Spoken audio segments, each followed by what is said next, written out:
চিনাকি চহৰখনৰ মাজেদি এদিন গুচি যাম। কিবা থৈ যাব পাৰিম নে নোৱাৰিম একোতো নাজানো। চিনাকি চহৰখনৰ মাজেদি এদিন গুচি যাম, যেনেকৈ উকি এটা এৰি থৈ গুচি যায় ৰেলগাড়ীখন। নদীৰ ঘাট এৰি পকনীয়াত পাকঘূৰণি খাই খাই পানী।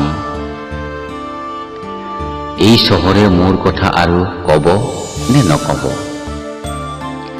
এই চহৰখনে মোৰ কথা আৰু কব নে নকব? একেজনী চৰায়ে একেটা গছৰ ডালতে বহি একেটা সুৰেৰে গোৱা গীতটোৰেনো কেইটা বসন্ত পাৰ কৰি দিব?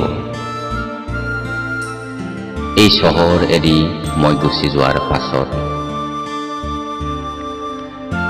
এই চহৰ এৰি মই গুচি যোৱাৰ পাছত আপোনালোকে আকৌ আগৰ দৰে কিদৰে বসন্তৰ বিয়লিবোৰ একগোট হব মই আৰু কাহানিও নাজানিম। শুকান গছৰ পাতবোৰ সৰি সৰি হাৰুৱা হৈ পৰা মাটিখিনিত আকৌ গজি উঠিবনে ৰসাল ফলৰ গছবোৰ? গছৰ ফেৰেঙনিৰে সৰকি অহা শুকান ৰ'দ জাকি একেদৰে হৈ থাকিবনে মিঠা আৰু সজীৱ? এই কথাবোৰ মই আৰু একো নাজানিম। এই যে চহৰখন বিদায় জনাই গুচি যাম, এই যে চহৰখন বিদায় জনাই গুচি যাম, এই কথাটোকে বাৰু চহৰখনে জানিবনে কেতিয়াবা কেনেবাকৈ? শোকাকুল সময়বোৰত বুকুত শংকা এটাই লুডুৰ পুডুৰকৈ নুদুকাতি হৈ আহোঁতে আপোনজনৰ স্পৰ্শৰ ভয়ে আমাক পিঠিয়া পিঠি দি আছিল। এই কথাও আৰু কেতিয়াও কাকো জনাব নোৱাৰিম। সময় সঁচাই কি যে স্পৰ্শকাতৰ, সময় সঁচাই কি যে স্পৰ্শকাতৰ। ভাল পোৱাৰ তাগিদাতেই কৰিব পৰা নাছিলো প্ৰিয়জনকো অকণ স্পৰ্শ। মোৰ সেউজীয়া চহৰৰ বুকুলৈ কংকিতৰ সপোনবোৰ উবুৰ খাই পৰিছে। মেদময় চহৰ, মেদময় শৰীৰ।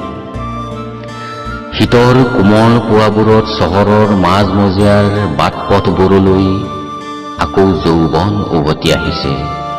শৰীৰ সচেতন হৈ উঠা প্ৰতিজনেই ইজনে সিজনৰ মুখামুখি হৈ সৌজন্যতাত মূৰ দোঁ খাই পৰিছে। বাটৰ সেউজীয়াবোৰত কুঁৱলীৰ কোমল আবিৰ এটাই বুকুখন কিবা ইমান টানি ধৰিছে। অচিনা উলাহ এচিকুটে জুবুৰিয়াই জপতিয়াই প্ৰথম ভাল পোৱাৰ জপনাখন কিবা হেঁচা ঠেলা কৰি তুলিছে। এই চহৰৰ বাটতো এদিন ধূলি উৰুৱা বতাহজাক বৰকৈ বলিছিল। ইমূৰৰ পৰা সিমূৰলৈ উৰি ফুৰিছিলে যৌৱনমতীয়া লৰা ছোৱালী জাকৰ বান্ধোনহীন কিৰিলিবোৰ। চিনাকি চহৰখন এৰি থৈ যাম, চিনাকি চহৰখন এৰি থৈ যাম অচিনাকি বাট এটাৰে। চিনাকি মানুহখিনি এৰি থৈ যাম অসহায় মুখ এখনেৰে। হাঁহিলা হাঁহিলো, মাতিলা মাতিলো, তাৰ বাদে এই চহৰখনত মোৰ কোনো লেনদেন নাই।